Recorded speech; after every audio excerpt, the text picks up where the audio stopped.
सुप्रभात छात्रों।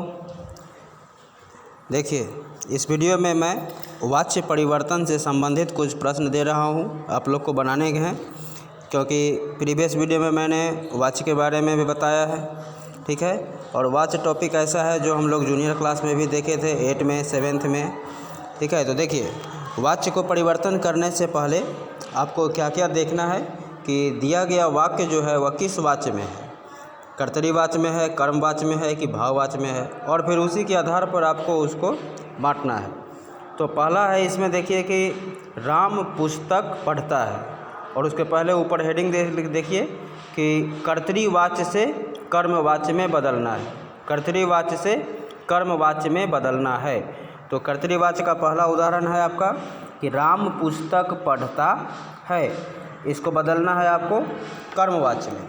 ठीक है, और दूसरा है मैं बाज़ार जाता हूँ। ठीक है, तीसरा है वह घर जाता है। चौथा है कि पिता ने पुत्र को पीटा। पाँचवा, अध्यापक बच्चों को पढ़ाते हैं। 6 नंबर है कि छात्र व्याकरण पढ़ते हैं। 7वां है मोहन हमेशा सच बोलता है। उसके बाद है कि पुलिस ने चोर को पकड़ा। ठीक है, उसके बाद वह पुस्तक पढ़ता है। तो मैं आपको पहले ये बता दूं कि अभी जितना भी वाच्य मैंने बोला है ये सभी कर्तरीवाच्य में है, और कर्तरीवाच्य का परिभाषा क्या था कि जिसमें कर्ता प्रधान होता है, अर्थात क्रिया का परिवर्तन जो है वह कर्ता के आधार पर ही होगा, तो वह कर्तरीवाच्य होगा।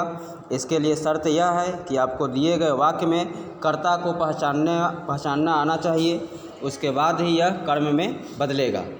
इसके बाद है दूसरा कि कर्मवाच्य से कर्तरीवाच्य में बदले, कर्मवाच्य से कर्तरीवाच्य में बदले।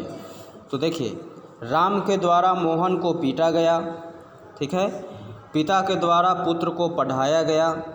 उसके बाद है राम के द्वारा रावण का वध किया गया। चौथा है अध्यापक द्वारा छात्रों को पढ़ाया गया। उसके बाद है कि उसके द्वारा झूठ बोला गया। फिर है कि सोहन के द्वारा हमेशा सच बोला गया, और उसके बाद है पुलिस के द्वारा चोर को पकड़ा गया। तो ध्यान दीजिए कि कर्मवाच्य का जो उदाहरण मिला है जिसको कर्तरीवाच्य में बदलना है, उसमें क्या क्या आपको अलग नज़र आता है। इसमें लगा हुआ है के द्वारा, कर्मवाच्य के उदाहरण में के द्वारा का प्रयोग किया गया है, और कर्तरीवाच्य में के द्वारा का प्रयोग नहीं है। ठीक है, जैसे राम पुस्तक पढ़ता है, मैं बाज़ार जाता हूँ। ठीक है, इनमें सिर्फ कर्ता ही प्रधान नज़र आता है, इसमें के द्वारा का प्रयोग नहीं है, जबकि कर्मवाच्य में परिवर्तन किया गया है। जैसे उदाहरण स्वरूप मैं एक हिंट दे देता हूँ कि राम पुस्तक पढ़ता है को अगर बनाना है कर्मवाच्य में तो क्या लिखिएगा कि राम के द्वारा पुस्तक पढ़ा जाता है। ठीक है, अब आइए तीसरा देखते हैं हम लोग कि भाववाच्य से कर्तरीवाच्य में। तो भाववाच्य का परिभाषा क्या था कि जिस वाच्य में भाव की प्रधानता हो और उसमें से और नहीं का प्रयोग अधिकांशतः होता हो, मतलब अधिक से अधिक से और नहीं का ही प्रयोग होता है, और उसमें कर्म नहीं होता है। देखिए, पहला है कि मुझसे अब चला नहीं जा सकता। मुझसे का प्रथम रूप क्या होगा? मैं होगा। मुझसे का प्रथम रूप क्या होगा? मैं होगा, क्योंकि मैं का तीसरा रूप क्या होता है? मुझसे। यह से जो आता है किसके आधार पर आता है? कारक के संख्या के आधार पर। कर्ता ने कर्म को करण से, तो मैं का तीसरा रूप हो गया मुझसे, और मुझसे को बदलना है किस में? प्रथम रूप में। जैसे ही भाववाच्य को बदलते हैं कर्तरीवाच्य में, तो जो भी तीसरा रूप दिया रहता है उसको बदलना है प्रथम रूप में। तो मुझसे का पहला रूप क्या होगा? मैं होगा। तो मैं अब चल नहीं सकता, क्या बन जाएगा? मैं अब चल नहीं सकता।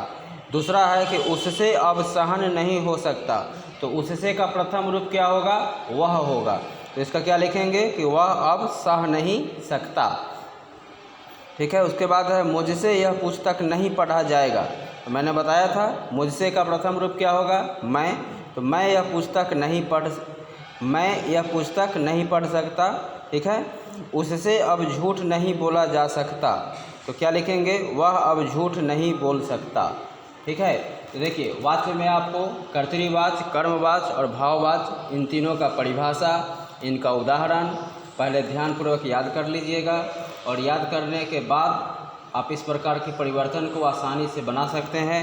और जो भी हिंदी 1 हिंदी 2 का फेयर आप लोगों ने तैयार किया है वो सभी आप लोगों को एक डेट मुहैया कराई गई थी 10 जून से 15 जून तक।